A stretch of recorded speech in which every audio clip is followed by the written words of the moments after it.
Hi, there, I'm Delilah, and you read that right.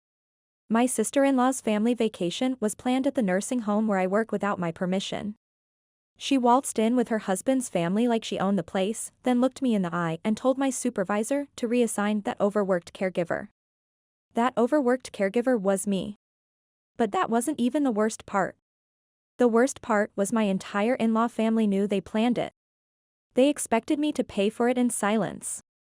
The second I stepped onto the porch of my in-laws' house in Dallas, that familiar weight settled on my shoulders like a heavy blanket I couldn't shake off. It was late May, sticky with the smell of barbecue and lawnmower exhaust hanging in the air. I hadn't been here in nearly 3 months, not because I was avoiding them, but because I knew exactly how this would go. My mother-in-law greeted me with that forced smile, the one that never reached her tired eyes. "Delilah, honey, look at you. Still in those scrubs, huh?" she said, barely touching my shoulder. "You know, you could dress up a little when you visit family," she said. I managed a weak smile. "Hi, Vivian," I said.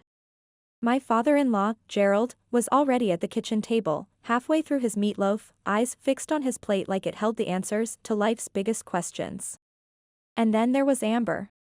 She was sprawled across the couch like she was modeling for a magazine, wearing some trendy outfit I knew she couldn't afford.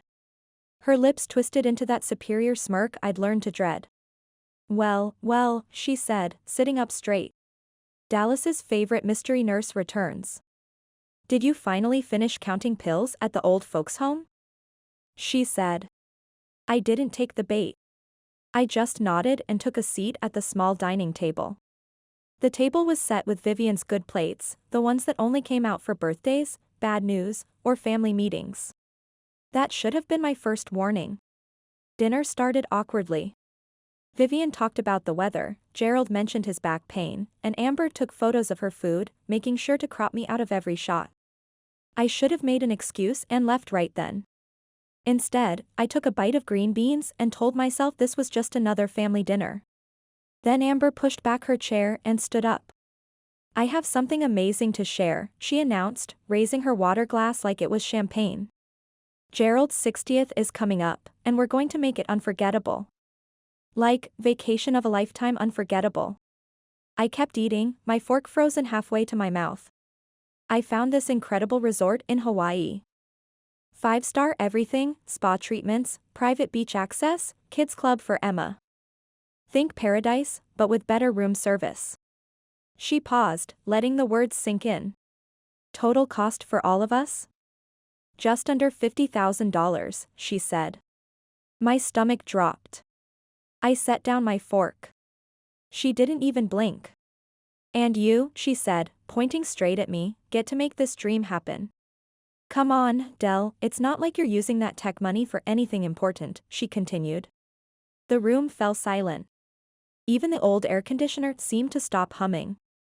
I looked at Vivian, waiting for her to say something. Instead, she tilted her head with that practiced look of concern.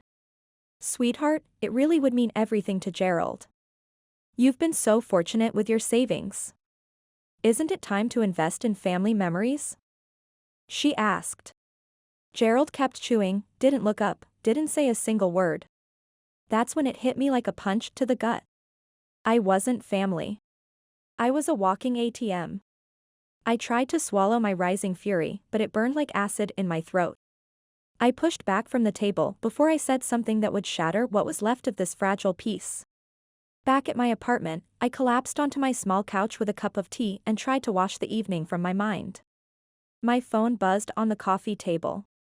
It was Tessa, my coworker from the nursing home and the only person who seemed to understand my situation. "Check the family group chat. It's happening." I opened WhatsApp with shaking fingers. The Chen family group was exploding with messages.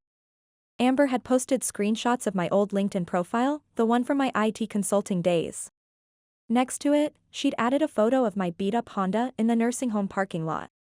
The caption read, "When my rich sister-in-law plays poor, but we all know the truth." The messages were flying fast. Wait, Delilah used to make 6 figures? She's probably still loaded from her tech days. Why is she working at a nursing home then? I stared at my phone screen, my hands trembling so hard I could barely hold it. My chest felt like someone was squeezing it in a vice. I wanted to throw the phone across the room. I wanted to type a message explaining everything, the career change, the savings I'd used to pay for my husband's cancer treatment, the reason I chose caring for others over chasing money. But I didn't. I just watched the messages pile up like a digital avalanche.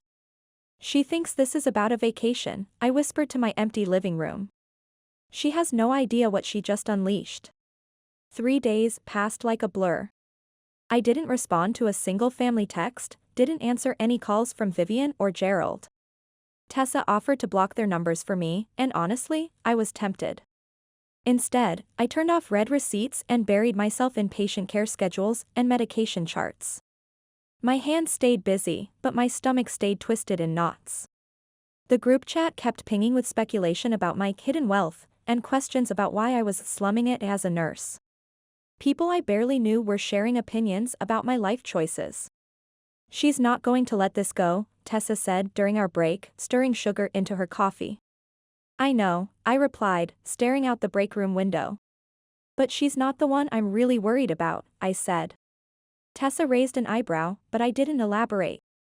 I'd felt this building for months, like pressure in my chest before a storm hits. Now the storm was here, and I could see the damage it was going to cause. That Thursday afternoon, I was updating patient files when I saw a familiar silhouette through the glass door of the nursing station. My heart sank into my stomach. Vivian never visited me at work. She walked in carrying a canvas tote bag, looking around like she was inspecting the place. "I thought I'd bring you lunch," she said, setting a container of leftover casserole on my desk. "This place is so depressing. How do you stand it here all day?" she asked. I forced myself to smile. "Hi, Vivian," I said. She settled into the visitor chair like she was planning to stay a while. "You're working yourself to death, honey. You always have, ever since, well, since we lost him. But maybe it's time to think about living a little," she said. I stayed quiet, but I could feel my coworkers' eyes on us through the glass partition. Then Vivian reached into her bag and pulled out a manila folder. "I brought something I thought you should see," she said casually, like she was sharing a magazine article. I opened it slowly, expecting medical forms or insurance paperwork. Instead, it was a detailed vacation itinerary. At the top, Gerald's 60th birthday Hawaii adventure. Halfway down the page, highlighted in yellow marker, family contribution, Delilah Chen, $50,000, confirmed. My mouth went dry as desert sand. "Confirmed?" I said, my voice cracking despite my efforts to stay calm. "Who exactly confirmed this?" I asked. Vivian's expression didn't change. "Sweetheart, let's not make this more complicated than it needs to be. You know we're all on tight budgets now. Gerald's getting older, and family memories are priceless. You're practically his daughter," she said. I set the folder down like it was on fire. "Amber posted about my old salary online," I said. "She was just excited about the family trip," she said. "She invaded my privacy," I said back. "She's going through a tough time with little Emma," she said. I stared at her, feeling heat rise in my cheeks. "You're seriously asking me to pay for a vacation for the person who just exposed my personal information to strangers?" "I'm not asking," she said with that calm, practiced tone. "I'm sharing the family plan. You've always been the stable one. This is just what families do for each other," she said. There it was. That phrase that made my skin crawl. Family obligation. Not a request, not a discussion. Just an expectation wrapped up in guilt and delivered with a smile. I picked up the casserole container and pushed it back across the desk. "Thanks for lunch," I said, my voice flat as cardboard. She looked like I'd physically struck her. "Don't be like this, Delilah. You're being so dramatic about everything," she said. "I think you've got that backwards," I said. She stood up, smoothing her cardigan like she just closed some kind of business deal. "Let me know if you want me to send over the travel agent's information. You're going to love the resort. Very family-friendly," she said. Then she walked out, leaving behind the smell of her vanilla lotion and that cursed folder sitting on my desk. I didn't rip it up. I didn't throw it in the trash. I walked to the break room window and stared out at the parking lot, my jaw clenched so tight it hurt. They didn't even pretend to ask. They just decided I'd pay and hoped I'd go along quietly. I stood there longer than I should have, watching cars pull in and out of visitor spaces. The afternoon shift was starting, but I couldn't move. Eventually, I grabbed my things, clocked out early, and drove home through traffic that felt like it was moving underwater. Back in my apartment, I stared at the leftover casserole sitting on my counter, still wrapped in foil like some kind of peace treaty. Vivian used to make that same recipe when my husband was going through chemo. Back then, I thought it meant she cared. Now it felt like a bribe disguised as comfort food. I opened my laptop and tried to focus on something, anything, that wasn't them. Online nursing courses, patient care updates, medication training modules. But my hands just hovered over the keyboard while my mind wandered. That's when the memory crashed into me like a wave. I was 24, sitting in a sterile hospital room, holding my husband's hand while machines beeped around us.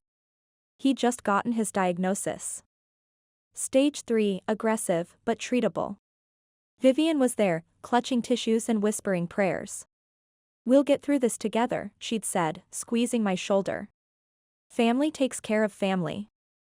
That's what David would want," she said. I remember feeling so grateful, so supported. The next week, I overheard her on the phone with Gerald, her voice sharp with frustration. "The insurance won't cover everything," she was saying. "Thank God Delilah has that tech job. At least someone in this family can handle the bills," she said. And then, when she saw me listening, she smiled like nothing had happened.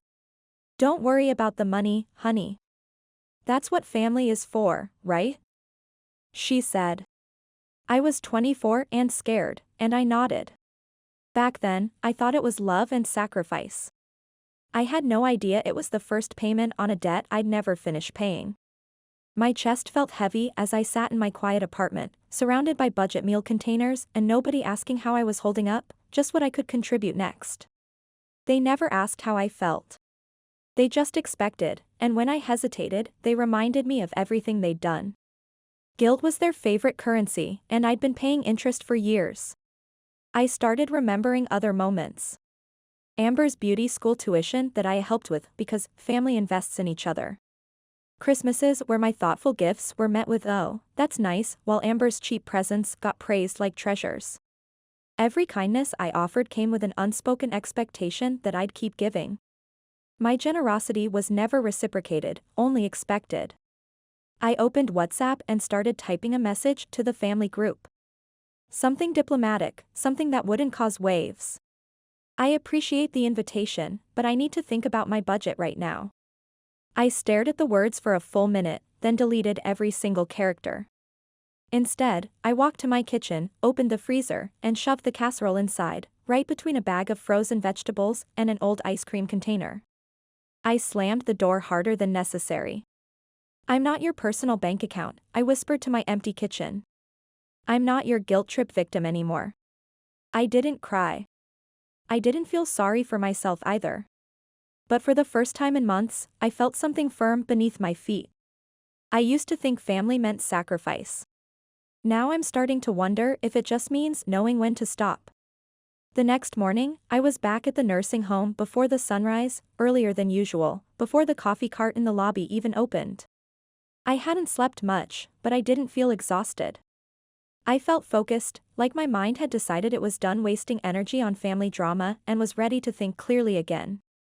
My work inbox was full of the usual messages, shift schedule updates, patient care notes, requests for overtime coverage. But I couldn't concentrate on any of it. Then Tessa appeared in the break room doorway, holding a thick envelope like it was contaminated. "This came to your home address," she said, her voice careful and measured. "Amber dropped it off at your apartment building this morning. The landlord called you, but when you didn't answer, they gave it to me since I'm your emergency contact."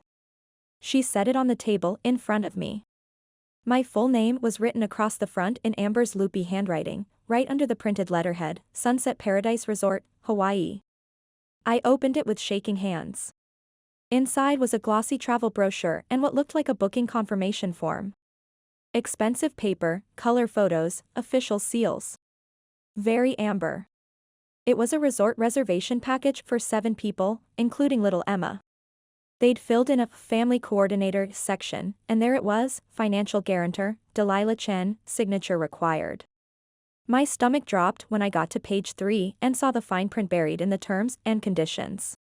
It said, in the event the primary booking party fails to remit payment in full within 14 business days, the listed family coordinator assumes responsibility for all charges, fees, and penalties, including cancellation costs. I read it twice, then let out a bitter laugh that echoed off the break room walls. She actually thought I wouldn't read the fine print, I said out loud. Tessa crossed her arms. She was counting on you feeling too guilty to say no. My hands tightened around the papers, not enough to tear them, but enough to feel them crinkle. I didn't need to say anything. The silence said everything.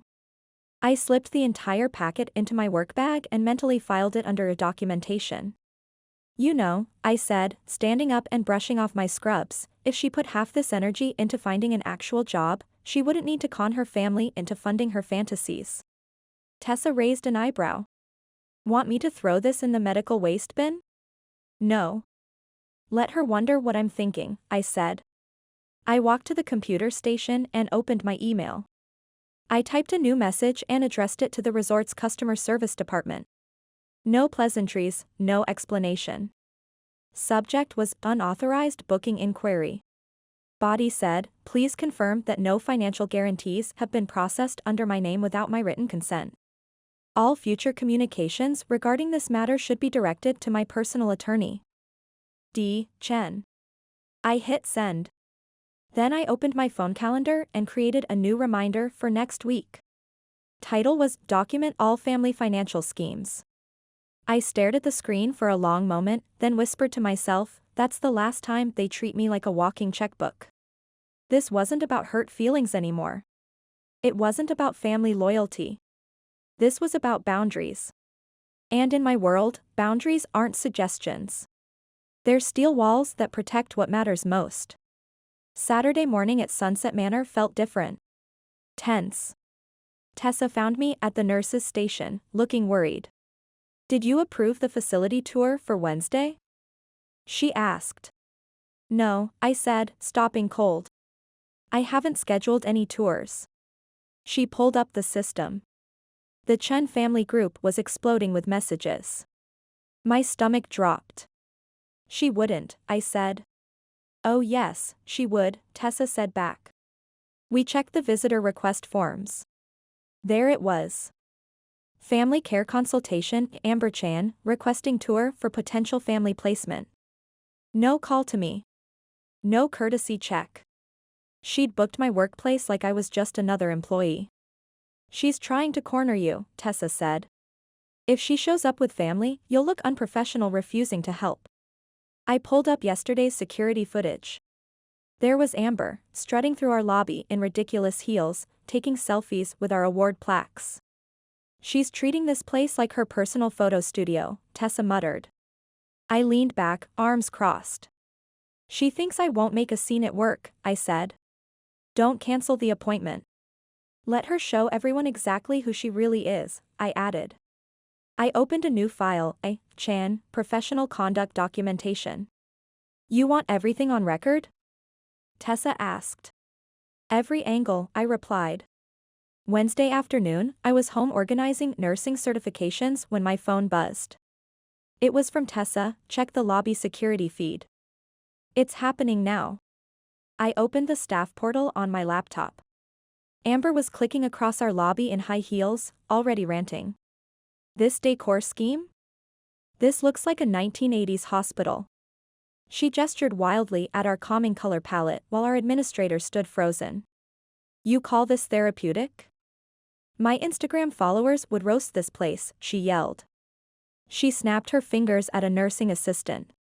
Hey, cleaning lady. Where's someone who understands customer service? Amber asked. The young woman, clearly intimidated, gave a nervous smile and kept walking. Then Amber crossed the line. She grabbed a clipboard and slammed it down, scattering our welcome brochures. That's when Tessa appeared on screen, spine straight, expression professional but firm. This is a healthcare facility with vulnerable residents.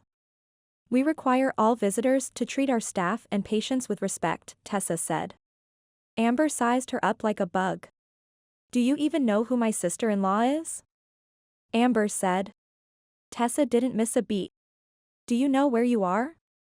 She asked. The lobby went quiet. Even the residents paused their activities. Amber scoffed and stormed out, muttering about connections. I rewound the footage twice. Her voice, her attitude, her complete disregard for elderly residents. All captured perfectly. I opened my professional documentation folder and saved the video. Every rule violation was there. Disruptive behavior toward staff. Disrespectful treatment of residents. Inappropriate conduct in a healthcare setting. She thought she was pressuring me into compliance. Instead, she'd handed me everything I needed to protect my workplace. 2 days later, Sunset Manor's main conference room had been transformed for the Whitmore Family Care consultation. Fresh flowers brightened the mahogany table, comfortable chairs were arranged in a welcoming circle, and our finest informational materials were displayed like we were showcasing our very best. Amber swept through the lobby entrance like she was walking a red carpet, all exaggerated gestures and practiced laughter. Jasper shuffled behind her, looking uncomfortable in clothes that didn't quite fit. Behind them came Diana and Fletcher Whitmore, moving with the careful dignity of people who'd spent decades earning respect. You could tell they were the kind of people who noticed everything and forgot nothing. Amber gestured wildly at the reception area. Isn't this place amazing? It's like a luxury hotel that happens to have medical staff. She said. From the nurses' station, I watched through the glass partition as Tessa greeted them with professional warmth. She caught my eye for just a moment and gave the slightest nod. It was time. I smoothed my uniform, checked my badge, and took a deep breath. Down in the lobby, Amber was in full performance mode. The nursing staff here is top-notch, she was saying, gesturing toward our awards wall. My sister-in-law has connections with all the best caregivers. Very exclusive. Diana Whitmore tilted her head slightly. And who is your sister-in-law? She asked. Amber's smile stretched too wide. Oh, we're very close. She practically runs this place, she said. Fletcher's expression sharpened. Practically? Before Amber could fumble through another exaggeration, Tessa stepped forward and pressed her tablet. The background music in the lobby stopped, and I walked calmly down the hallway toward them. My steps were measured and professional. Every eye turned toward me. I paused just outside their circle, made eye contact with Diana Whitmore, and extended my hand. Good afternoon. I'm Delilah Chen, registered nurse and senior care coordinator here at Sunset Manor, I said. Fletcher blinked once, slowly. Diana's eyebrows rose slightly, but her expression showed interest, not confusion. Amber looked like someone had just pulled the rug out from under her. You work here? She stammered. But you used to make so much money in tech. I turned to face her directly, my voice steady and clear. A smart professional doesn't define herself by her past salary. She builds her reputation through the quality of her work and lets her expertise speak for itself. Diana's smile was slow and approving. How refreshing. I was beginning to think young people today only cared about showing off their wealth. Fletcher nodded with obvious respect. Impressive career transition, Miss Chen. Very impressive, he said. Jasper looked at me with something new in his eyes. Not pity, not confusion. Understanding. Amber stood frozen, her mouth slightly open, trying to find words that wouldn't come. I didn't gloat. I didn't even acknowledge her shock. I simply turned to Tessa. Please show the Whitmores to our family consultation room, I said. I'll join you in a moment to discuss their care needs. Tessa nodded and gestured professionally toward the hallway. As they moved away, Amber lingered behind, her breathing shallow, her hands shaking slightly. I didn't even glance at her as I followed the group. For the first time in years, I didn't need anyone's approval. I had my professional reputation, and that was worth more than any family connection. We walked through the facility at a measured pace, Diana and Fletcher observing everything with the careful attention of people who understood quality care. Diana pulled me aside near our memory care wing as Amber trailed behind, desperately trying to insert herself back into the conversation. "You've built quite a career here," Diana said quietly. "From the ground up," I replied. She nodded, giving me a look that said she recognized dedication when she saw it. "You're exactly the kind of professional we hope to find," she said. "Competent, caring, and honest about what you do," she added. Amber's voice came from behind us, small and desperate. "Wait, Mrs. Whitmore, can we talk about the family discount I mentioned?" But Diana didn't turn around. Fletcher appeared at her side a moment later, placing a gentle hand on Jasper's arm. "You might want to think carefully about who represents your family," he said quietly. Jasper looked at Amber, then at me. He didn't say anything, but his silence was louder than words. It was the silence of someone finally seeing the truth. Amber slumped against the hallway wall as the Whitmores continued their tour, her carefully constructed facade crumbling like wet paper. I didn't stop to comfort her. I didn't gloat either. I simply continued doing my job, head high, steps steady, heart rate normal. That night, I returned to my apartment and turned off every light except the kitchen lamp. The quiet felt different now. Not lonely. Peaceful. I was sipping tea when my phone buzzed. It was from Gerald. "Can we talk?" I called him back. "Hey," he said. I stayed silent. "Maybe you should let this blow over?" "Amber's been through a lot with the baby," he said. That was it. Not, "I'm proud of you," or "You handled that well." Just, "Keep the peace." I laughed softly. "I stood there today and showed strangers who I really am, and you still don't see it," I said. He sighed. "It's not like that, Delilah," he said. "It is exactly like that. It always has been." I said back. "We just want to keep this family together," he said. "It's never been together, Gerald. It's been held up by guilt and my bank account," I said. He couldn't argue. "I'm not angry," I said, meaning it. "I'm just finished," I said. Long pause. "You don't mean that," Gerald asked. "I do." I hung up and slipped the phone in a drawer. Outside, Dallas sprawled under starlight. A train whistle echoed in the distance. I watched the city breathe, not waiting for callbacks or apologies. Just existing in my own space. I didn't lose a family tonight. I just stopped pretending I had one. 3 weeks passed. No drama, no crisis calls. Just silence that felt like freedom. I was updating patient files when I saw the email. Subject was "I'm sorry" from Gerald Chin. "You were right. I should have protected you. I'm sorry." No excuses, no deflection. Just honesty. I archived it without responding, but I smiled. Work was thriving. Tessa brought me consultation requests. "Diana Whitmore's daughter asked for you specifically," she said. Of course she did. "We'll take excellent care of her family," I said. That afternoon, a healthcare newsletter headline caught my eye: "Family member caught exploiting staff connections." I didn't need to read it to know what happened.